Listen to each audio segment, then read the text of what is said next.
Let me tell you about a cold January morning in 1982 in a place called Beaver County, Oklahoma, up in the Panhandle, where the ground runs flat and pale all the way north into Kansas, and the wind has nothing to break it for 200 miles.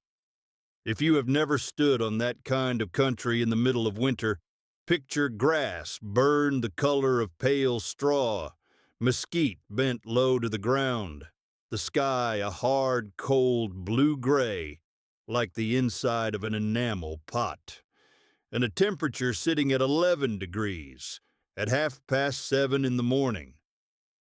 The kind of cold that makes the gravel ring under a man's boots and the air sharp enough in his lungs to make him remember he is alive.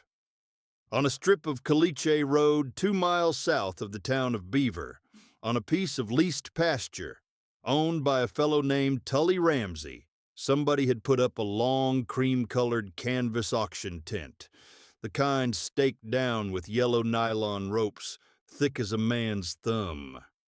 It was a foreclosure tent, the fourth one in that county that winter. Inside it that morning by 8 o'clock, there were close to 160 men, and you could smell what you always smell at a thing like that. Diesel fuel from the trucks, parked 3 rows deep on the gravel outside, black coffee from a 30-cup steel percolator set on a folding table by the entry flap, cigarette smoke, wool that had been left out in a horse barn too long. And underneath it all, the specific kind of nervousness that comes off men who are about to watch other men's lives go up for sale. Now, I want you to understand what was happening in that part of the country that winter. The early 80s farm crisis had hit the wheat belt like a slow flood. Interest rates had climbed above 18% in 1981. Land values had peaked in 1979 and were already falling. The export markets that had been so good through the 70s had dried up after the Soviet grain embargo, and now wheat was bringing $2.90 at the elevator when it cost $3.40 to grow it. A man who had bought ground at the top of the market on a variable rate note was a dead man walking. He just didn't always know it yet. That morning, 3 separate quarter sections of Beaver County dirt were going on the block all at once. The Donaldson place, 320 acres of mostly wheat ground on the north side of the county. The Voigt place, 640 acres of mixed wheat and grass, 3 miles southeast.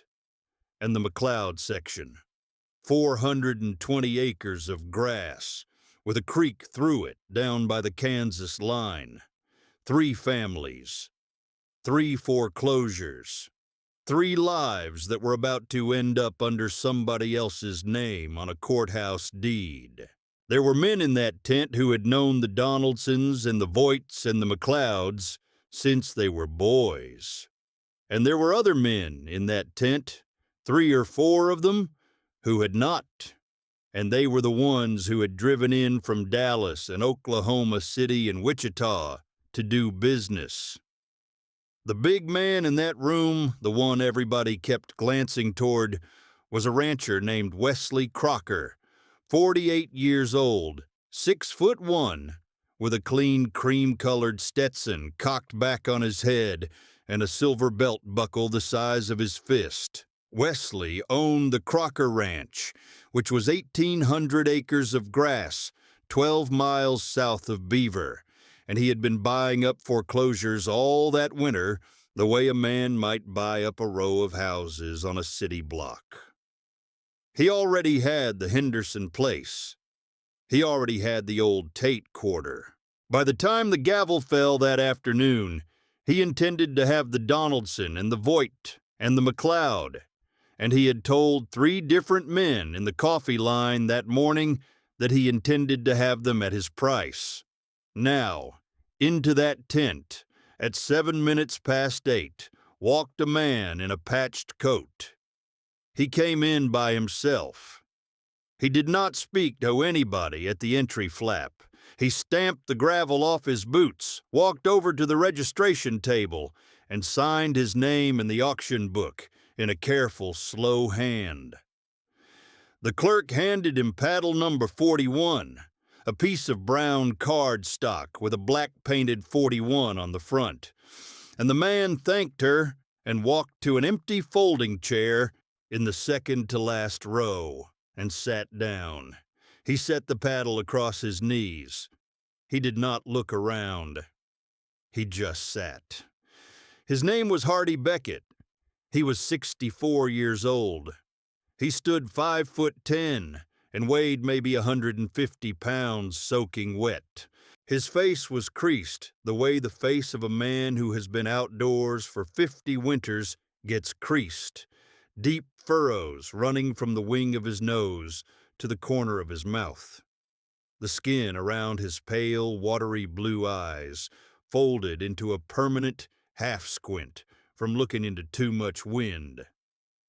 He had 3 days of gray-white stubble on his jaw and thinning gray-white hair under a faded brown wool ball cap with a frayed bill and a sweat-stained band. His hands were the hands of a man who had grown wheat for 46 years, calloused along the palm, the knuckles thick and dark, the nails cut short and uneven. But the thing the room noticed about Hardy Beckett that morning was not his face, it was his coat. He was wearing a long olive green canvas chore coat that came down past his hips, the kind of coat a man buys in 1962 and never replaces, and that coat had been mended, not once or twice.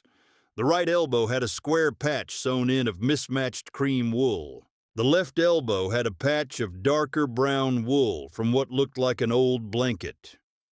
The right pocket had been torn open and stitched closed again with a clear nylon thread that didn't quite match the canvas. The shoulder seam had been resewn with a heavier black thread. 2 of the front buttons were the original olive green plastic. The third button was a brown leather toggle that didn't belong on that coat at all. And the right cuff was frayed clean through, with a single loose canvas thread hanging down past his wrist like a piece of straw. Wesley Crocker saw the coat before Hardy was halfway to his chair, and Wesley laughed. He turned to his foreman, a fellow named Bud Easley, and he laughed out loud, and he said, "Bud, would you look at what just walked in?" And Bud Easley laughed. And the man on the other side of Bud, who was Bud's brother Ronnie, looked over and saw Hardy and laughed too. And then the 3 or 4 men around them looked, and the laugh moved through that part of the tent like a slow ripple through a pond. And by the time Hardy Beckett sat down in his chair in the second to last row, there were probably 20 men in that tent who knew exactly what Wesley Crocker had been laughing at. Tommy Krell, the investor from Dallas, was sitting up in the front row. Tommy was 42 years old, with slicked-back dark hair, a pair of gold-rimmed aviator glasses he didn't really need, a charcoal 3-piece wool suit, a navy silk tie with thin red stripes, and a leather attaché case set on the empty chair next to him. Tommy had flown into Liberal that morning on a King Air and driven down in a rented Lincoln. He represented a holding company out of Houston that had decided, in November of 1981, that the Texas and Oklahoma Panhandle was about to be the next great agricultural consolidation play. Tommy Krell had been authorized to spend up to $2,200,000 that morning.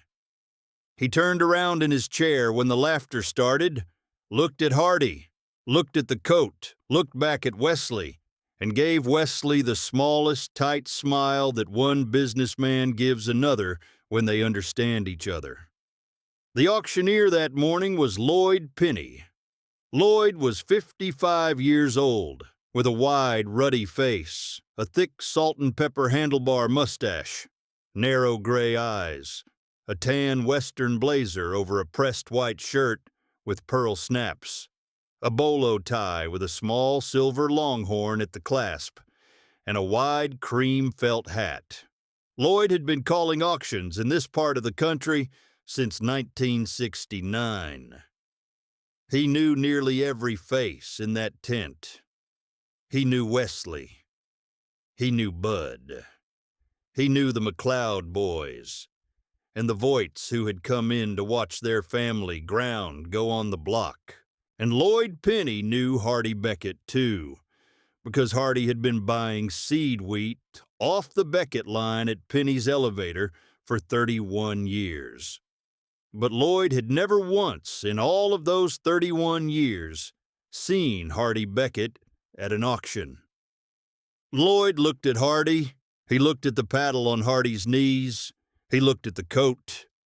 Then he looked away, and he tapped the microphone, and he called the room to order. Now, before I tell you what happened next, I want you to understand something about Hardy Beckett and that coat, because that coat is the whole story. Hardy was a third-generation Beaver County farmer. His grandfather, a man named Owen Beckett, had come west from Ohio in 1898 with a wagon, a team of mules, and a wife named Hetty, and had filed on 160 acres of grass north of where the town of Beaver would later be.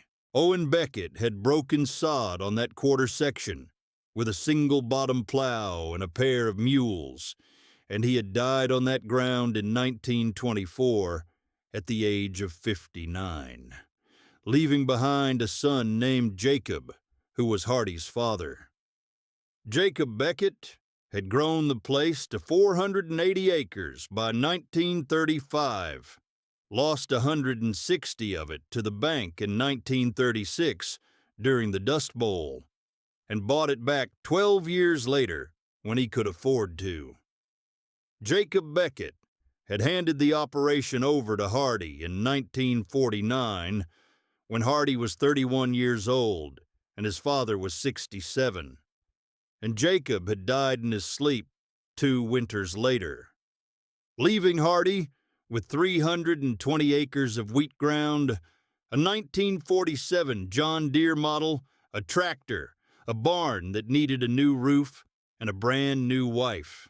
Her name was May Halloran before she married Hardy, daughter of a liberal Kansas dry goods man who had moved to Beaver in 1934 looking for work. Hardy met her at a church social in 1951 and married her in the spring of 1953 in the Methodist Church in Beaver, with 38 people in attendance and a meal of fried chicken and potato salad served afterward in the basement.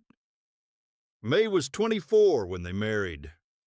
She was a small, quiet, slow-moving woman with sandy brown hair pinned at the back of her head, pale freckles across the bridge of her nose, and a way of folding her hands together in her lap when she was thinking. She kept the books on the farm from the day they were married, and she had what I'm going to call a way about saving. Now, you have to understand the kind of saving I am talking about. Hardy and May Beckett did not save by being rich. They saved by being patient. Every fall, when the wheat check came in from the elevator, May would sit down at the kitchen table with the check in a small black and red leather-bound ledger, and she would write down, in a careful, slow hand, the amount of the check, the price per bushel, the bushels per acre, the input costs, and the net for the year. And then, from the net, she would draw off a percentage, not a fixed amount, a percentage. In a good year, 15%, in a great year, 20%, in a thin year, 5%. and she would take that percentage in cash to the Hibernia Savings and Loan in Liberal, Kansas, 48 miles north across the state line, where her father had banked before her, and she would deposit it into a savings account that paid, in those days, 3.75% interest, compounded semi-annually. She did that every year for 26 years, from the fall of 1953 to the fall of 1978. 26 wheat checks, 26 entries, 26 trips up to Liberal in a 1968 Ford F-250 with a brown rust spot the size of a dinner plate on the right rear fender. She never missed a year. She never reduced the percentage during a thin year out of fear.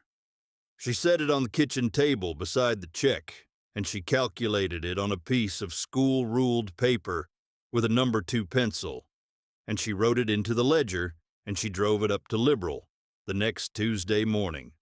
And while she was doing that every year in February or March, when the cold winds came through the front porch and the front door rattled in its frame, May would take Hardy's olive green chore coat from the hook in the mudroom, and she would sit at that same kitchen table with a needle and thread, and she would mend whatever had torn on it that year.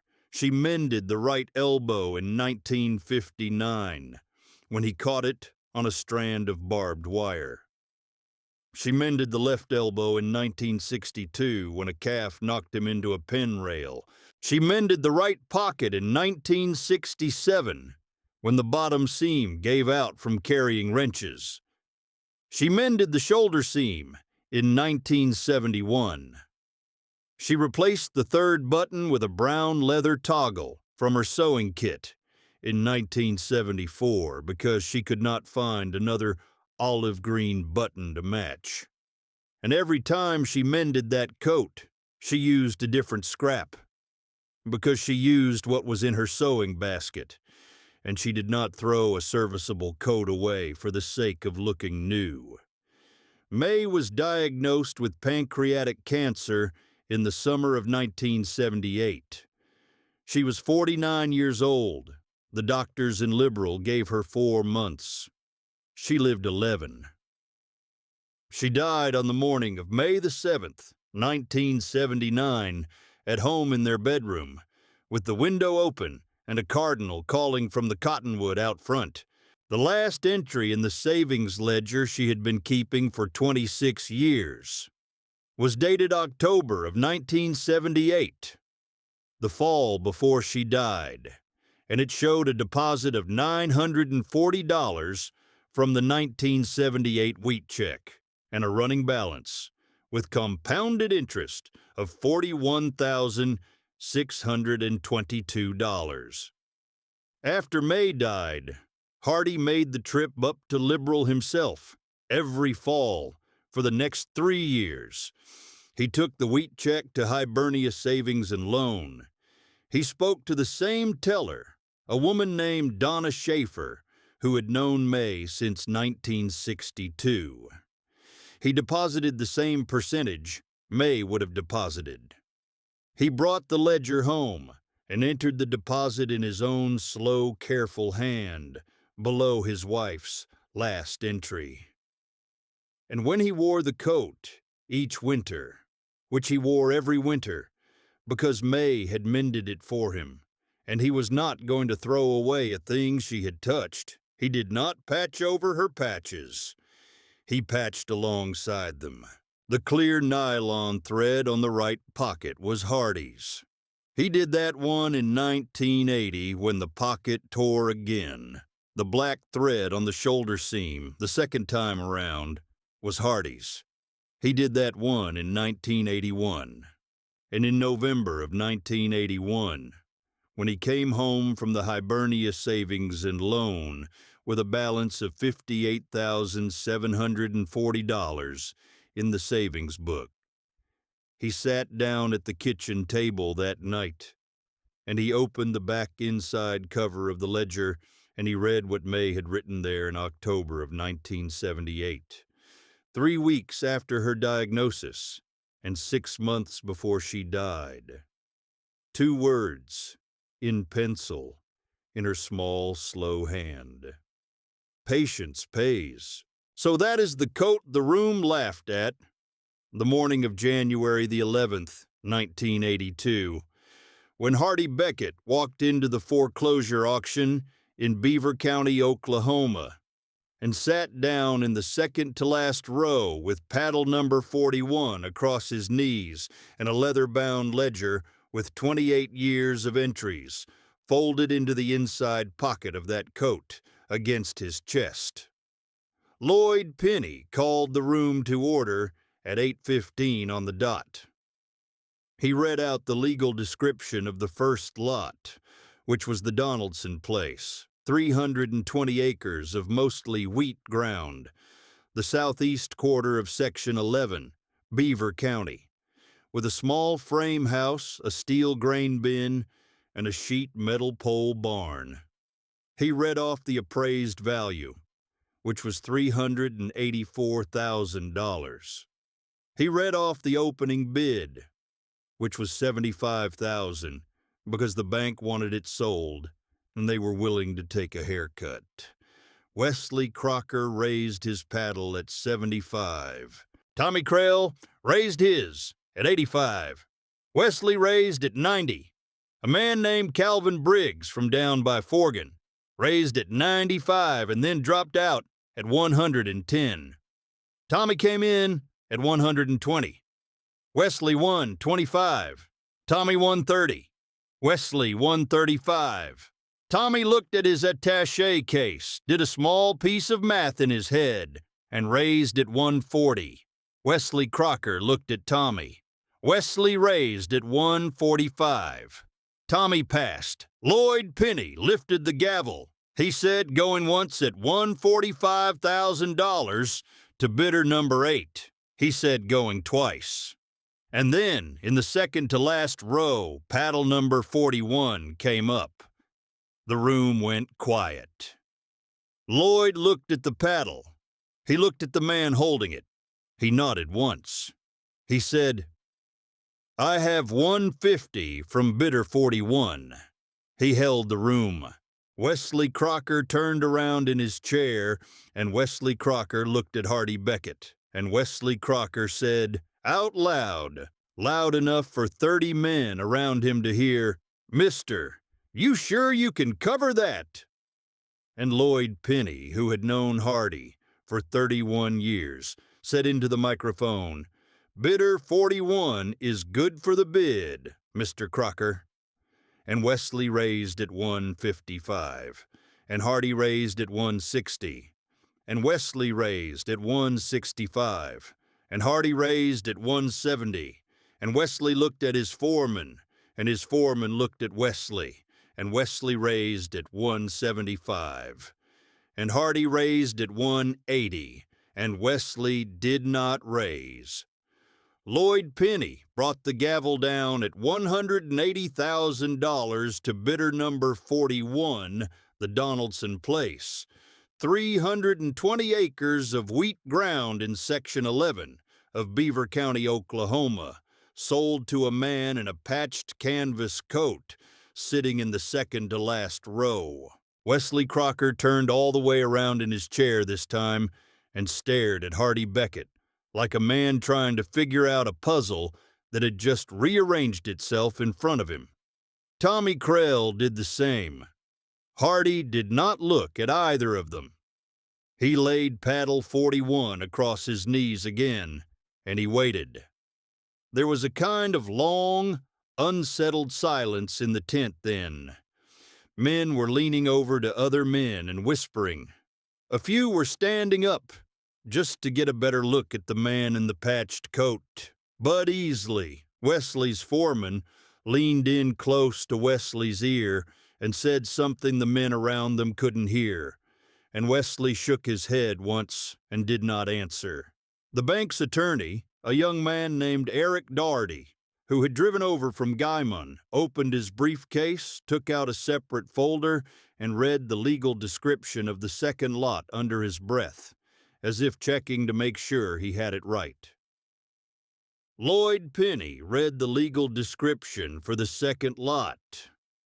The Voigt Place, 640 acres, the whole northwest quarter and the southwest quarter of Section 23, with 2 grain bins, a small frame house, a Quonset, and a half-mile of running water along the south side from a tributary creek of the Cimarron. Appraised at $648,000, opening bid $140,000 because the bank had a hard floor. Tommy Krell came in at $140. Wesley Crocker raised at $160. Tommy raised at $180. Wesley raised at $200. Tommy raised at $220. Wesley looked at his foreman. Wesley raised at $235. Tommy raised at $250. Wesley raised at $260. Tommy raised at $270. And then paddle number 41 came up in the second-to-last row. Wesley Crocker said out loud, "Oh, hell, you gotta be kidding me." Tommy Krell stared. Hardy was at $280. Tommy raised at $290. Hardy raised at $300. Tommy raised at $310. Hardy raised at $320. Tommy looked at his case, did a piece of math, raised at $330. Hardy raised at $340. Tommy passed. Wesley raised at $350. Hardy raised at $360. Wesley raised at $370. Hardy raised at $380. Wesley did not raise. The gavel fell at $380,000 to bidder number 41. The Voigt Place, 640 acres of mixed wheat and grass, with running water in Section 23 of Beaver County, Oklahoma, sold to the man in the patched canvas coat. There was no laughter in that tent now. There was a tight, stunned silence, and the small, low murmur of 160 men trying to recalculate everything they thought they knew about who they were sitting next to. Wesley Crocker took off his Stetson and ran a hand through his hair. Tommy Krell sat very still. The Voigt brothers, who had come in to watch the family ground go, were sitting 2 rows behind Hardy. And the older one, who was named Carl Voigt and was 46 years old, leaned forward and put a hand on Hardy's shoulder, just laid it there for a second, the way a man does when he cannot say anything and does not need to. Hardy did not turn around. He only nodded once. Carl Voigt took his hand back and sat down again. Hardy laid the paddle across his knees and waited for the third lot. Lloyd Penny called the McLeod Place, 420 acres of grass with a creek through it, the south half of Section 34 down by the Kansas line, appraised at $378,000. Opening bid, $80,000. Wesley raised. Tommy raised. Wesley raised. Tommy raised. Wesley raised at $150. Tommy raised at $160. Wesley raised at $170. Paddle 41 came up.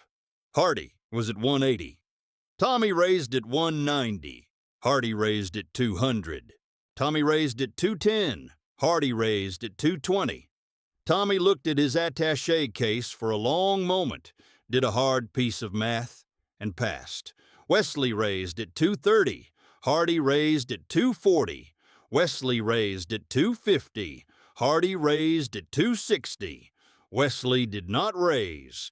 The gavel fell at $260,000 to bidder number 41. The McLeod Place, 420 acres of creek bottom grass on the Kansas line of Beaver County, Oklahoma, sold to the man in the patched canvas coat, sitting in the second-to-last row. 8:27 in the morning. From the time Lloyd Penny had first lifted the gavel to the time it came down on the McLeod section, 12 minutes had passed. In those 12 minutes, Hardy Beckett had spent $820,000 and become, on a courthouse deed yet to be recorded, the owner of 1,380 acres of Beaver County, Oklahoma ground that an hour before had belonged to three separate neighbors of his, and that Wesley Crocker had walked into that tent, expecting to walk out with under his own name. Lloyd Penny called a 15-minute recess. The room did not move. Hardy stood up slowly. He folded paddle 41 and slid it into the inside pocket of the patched canvas coat alongside the ledger. He walked to the front of the tent, to the registration table, where the clerk was waiting for him with a clipboard and a strange, wide-eyed look on her face. Hardy reached inside the coat, and he drew out a long manila envelope. From inside the envelope, he produced a single piece of paper, an official cashier's check, drawn that morning on the account of Hardy Lee Beckett at Hibernia Savings and Loan, Liberal, Kansas, in the amount of $846,000. He handed it to the clerk. He said, $820 for the 3 deeds, $26 for the closing costs and the title work. The bank in Liberal will wire the difference back to me directly. He waited while she copied the number into her ledger. He waited while she stamped the receipt. He took the receipt, and he folded it, and he put it back into the inside pocket of the coat. Tommy Krell from Dallas had walked up to the table behind Hardy. Tommy was holding his attaché case in one hand and his hat in the other. Tommy said, "Mister, I have to ask, who in the hell are you?" And Hardy Beckett, who had not spoken a word out loud in that tent since he had said good morning to the registration clerk at 7 minutes past 8, turned around slowly, and he looked at Tommy Krell. He looked at the gold-rimmed aviator glasses and the charcoal wool suit and the navy silk tie with thin red stripes. He looked at the leather attaché case. And he said in a quiet voice that didn't reach past the front row, "Mister, I'm a wheat farmer." He buttoned the second button of the patched coat. He nodded to Lloyd Penny up at the podium, and he walked out of the tent, past Wesley Crocker, who had not yet put his hat back on, and out into the cold caliche parking lot, where his 1968 Ford F250, with the brown rust spot the size of a dinner plate on the right rear fender, was waiting for him. He drove home alone. The 42 miles back to the Beckett place took him an hour and 10 minutes because he stopped twice along the way, once at the gas station in Forgan to fill up because the gauge was reading just above empty, and once on the section road 4 miles east of his place because a red-tailed hawk was sitting on a fence post, and he wanted to watch it for a minute. When he pulled into the gravel drive of the Beckett place at 10 past 10 in the morning, the sun had come up off the horizon, and the wind had laid down, and the temperature had climbed to 23. The cottonwood May had planted in 1955 was bare against the sky. The house was quiet.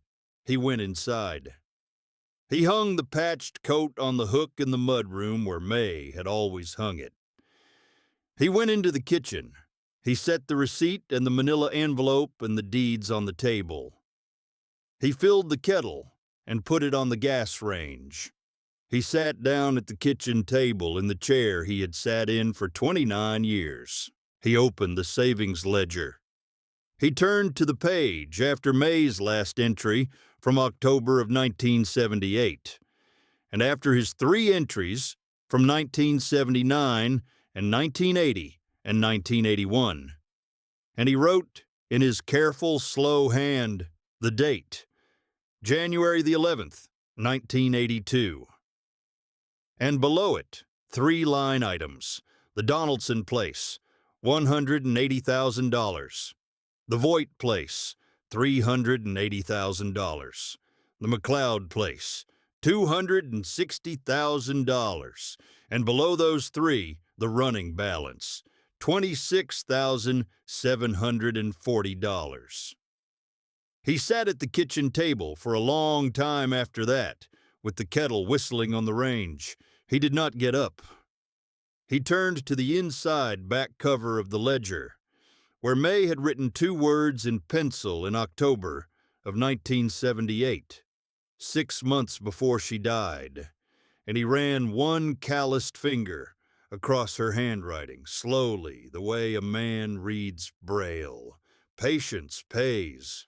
The kettle stopped whistling. He stood up. He poured the coffee. And he went out into the mud room and he took the patched canvas chore coat down off the hook and he hung it back up again.